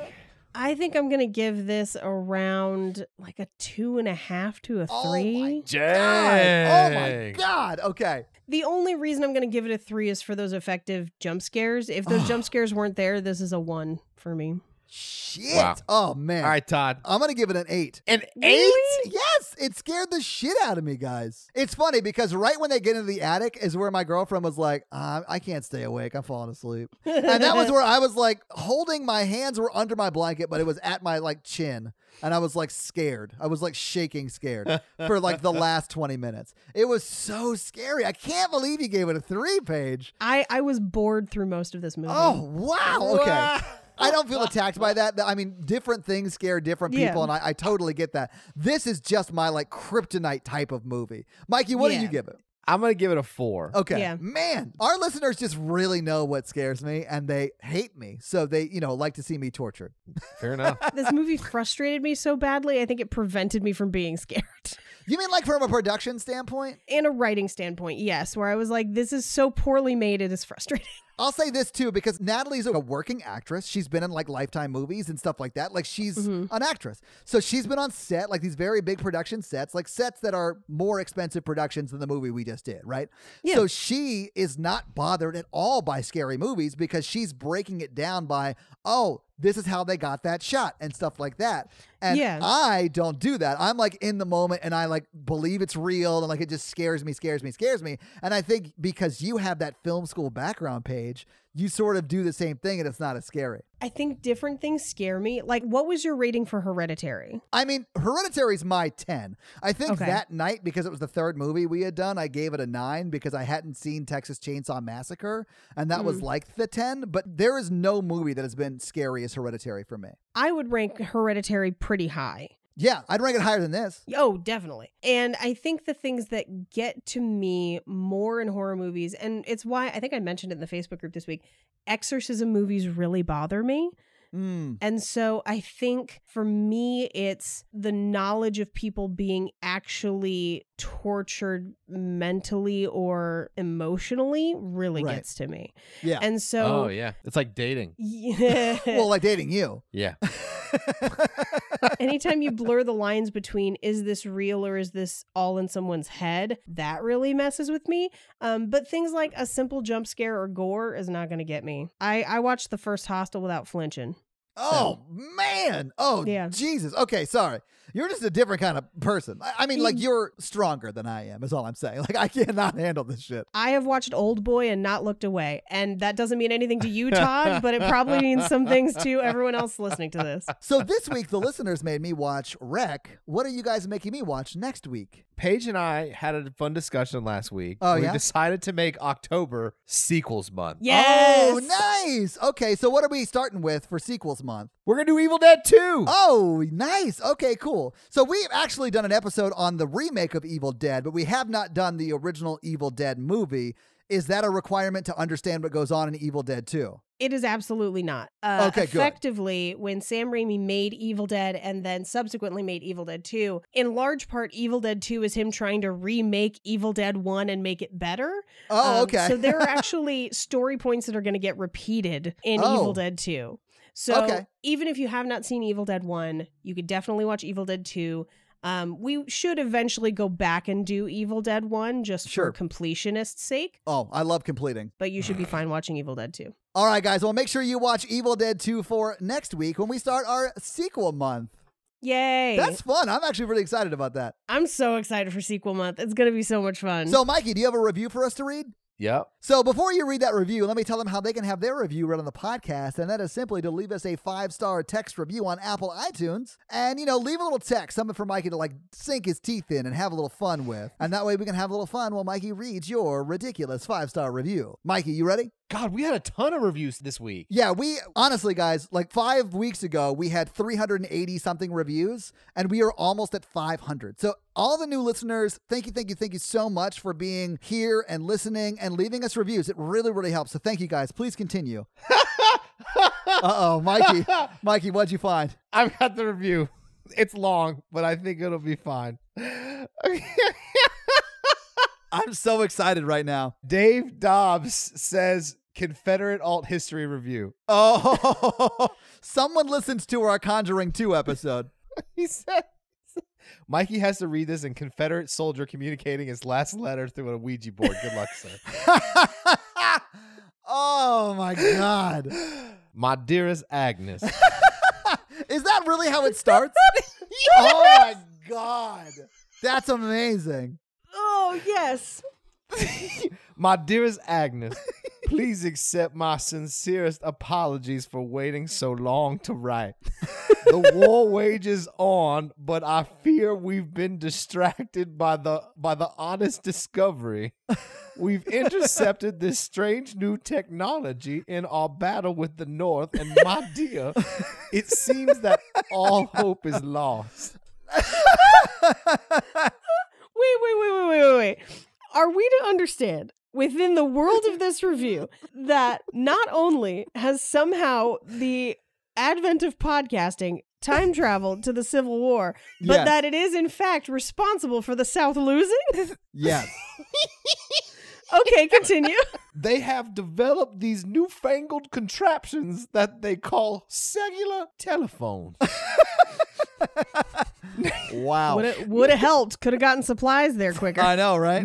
No one is entirely sure how they work, but by God, the communications found within these devices will make you fall to your knees in shock and horror. Oh my God. It keeps going. Speaking of horror, one of the communiques seemed to originate from a group of Yankee spies. Communiques? I like that we were called Yankee spies.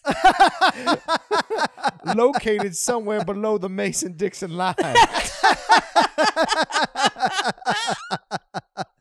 They speak of moving pictures filled with terrible things, spirits and horrors from which the mind cannot begin to fathom. Oh my God. These men, known only as Todd and Mikey, as well as their female companion, Paige, speak of these horrors with such carefree levity as if scoffing in the face of the devil himself. Could it be that they've made some pact with Satan to ensure the North's victory? Sure. That's it. Yeah. Dearly beloved, I fear the end is very fucking nigh. Oh my hell goodness. yeah. Not only for the South and the Confederacy, but for humanity as well. Forgive me again, my love, for cutting this missive short, but the men are screaming of some flying machine spitting fire on our ranks in the front line. Oh my God, it's Flamecopter. Oh my God, he wrote Flamecopter into his review. God help us all. I love that Flamecopter is now responsible for the South losing the Civil War. Shit.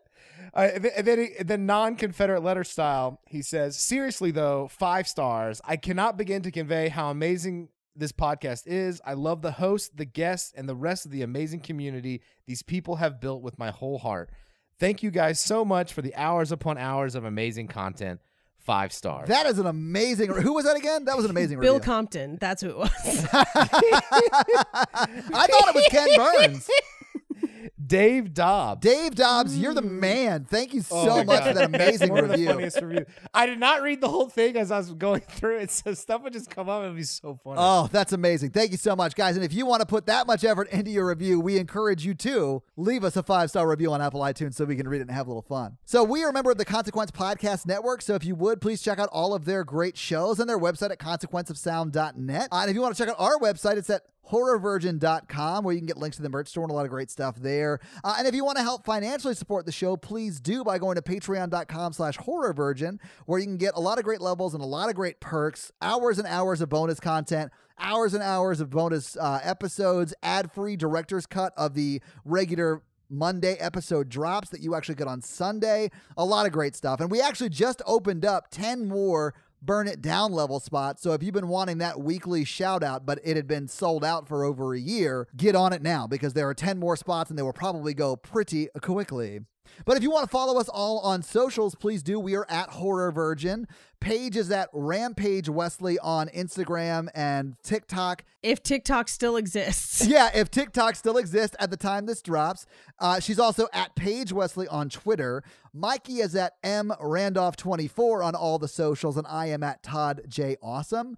If you really like the lineup of the show currently and would love to hear us talk about another kind of movies, maybe like romantic or romantic comedy type movies, check out our romantic podcast on romantic movies, Romancing the Pod. Mm-hmm. I think I said romancing way too much in that sentence, but you guys catch the drift. Check that out. It drops every Thursday, and we just did an episode on 50 Shades of Grey that you have to listen to because it's amazing.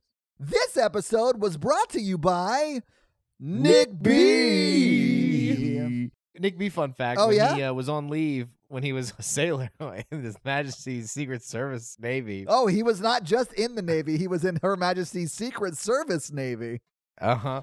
He took Officer B with him on leave to Spain. Oh, that makes sense. A little R&R. And then Officer B bit a little girl, and they destroyed a whole building there. I'm not really sure what happened. Was but Officer B infected with some sort of zombie virus? You know what? I'm not one to say.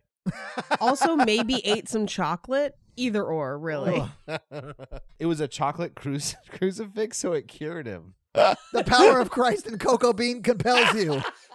This episode also brought to you by Ori. So Ori, I don't know if we've talked about this before, but Ori is a health officer, and she recently was called into a building that was quarantined because of a zombie outbreak, and she volunteered to go inside and try and give them all injections to cure them. But from what I understand, she's going to be fine. They're still there, though. I don't know. They've been there for a few days. Thank you, Ori, for doing the work that you do to keep us all safe from the zombie virus. We now return you to another episode of The Patreonicals. This is a very special episode.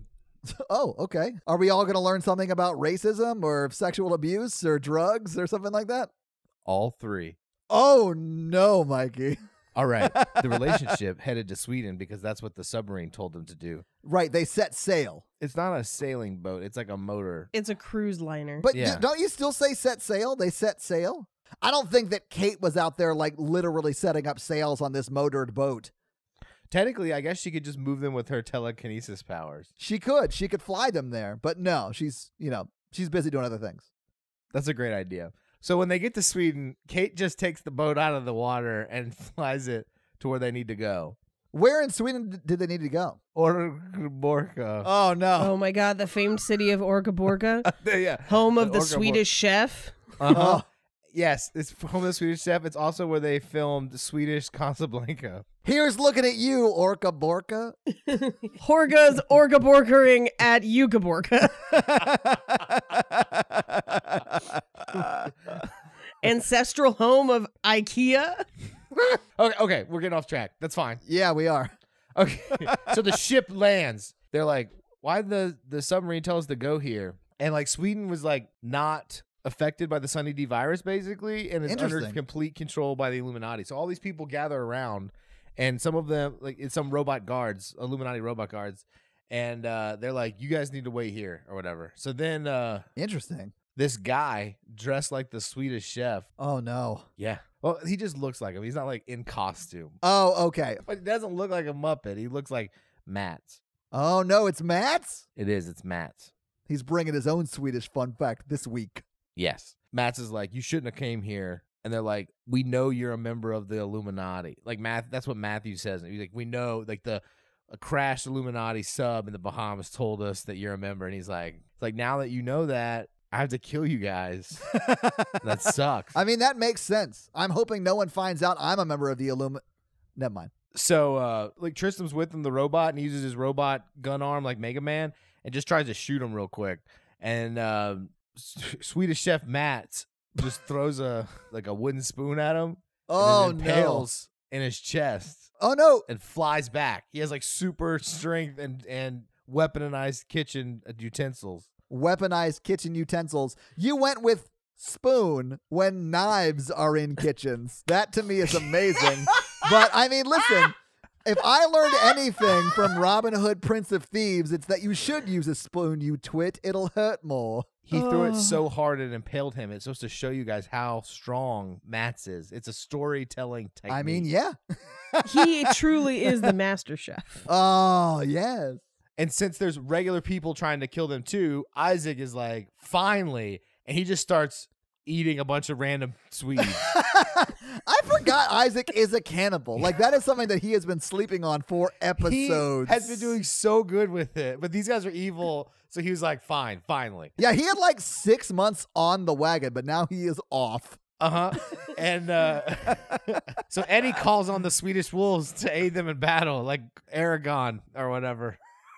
And a bunch of wolves come and start attacking the robots and people. It's a big...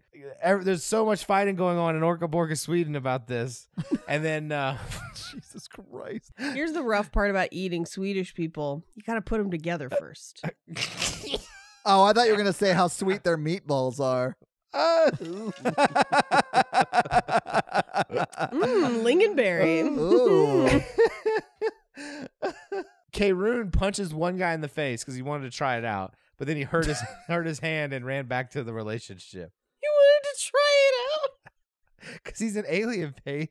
Aliens can't punch people. Didn't he run like a fight club at Moonderdome? Yeah, he didn't run it. He was like the television show host. He's Stanley Tucci in Hunger Games. He's that guy. Oh, yeah. That's exactly what he's like, Yeah. but blue. He's blue skin. The Tooch is loose. The tooch is loose. And he's got that same pink hair, like a George Washington wig.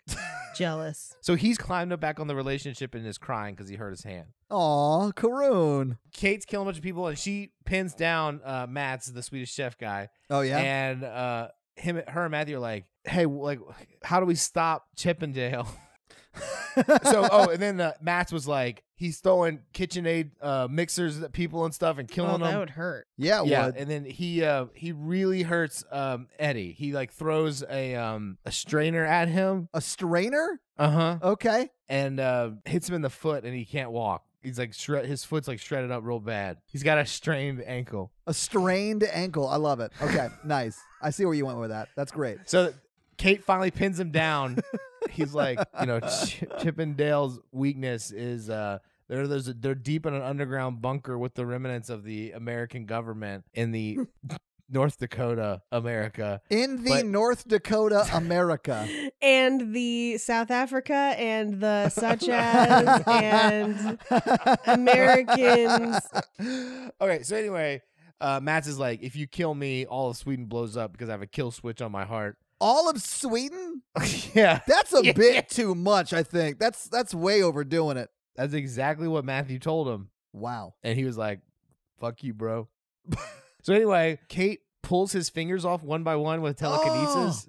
And then Isaac eats them. And then he finally tells him the code to get into the bunker. You just see Kate ripping them off with her mind powers. And then Isaac is just picking them up on the floor, like eating them like chicken wings.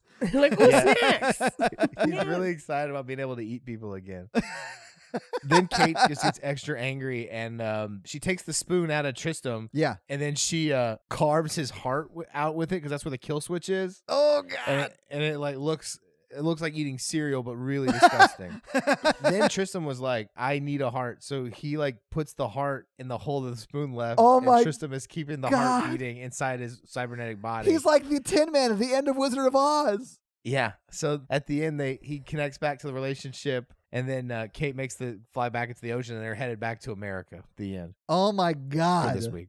Will Isaac go back to his old cannibal ways? Will the information Mats gave our heroes help stop the Illuminati? Will Mikey, like Tristram, finally learn how to love? Find out next week on another episode of The Patreonicals. That's it for us this week, guys. I'm Paige. I'm Mikey. And I'm your horror virgin Todd, guys. Keep it spooky.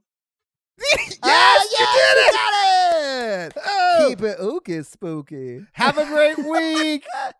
Bye. Exorcism nerds. Still would have punted that kid. Hell yeah.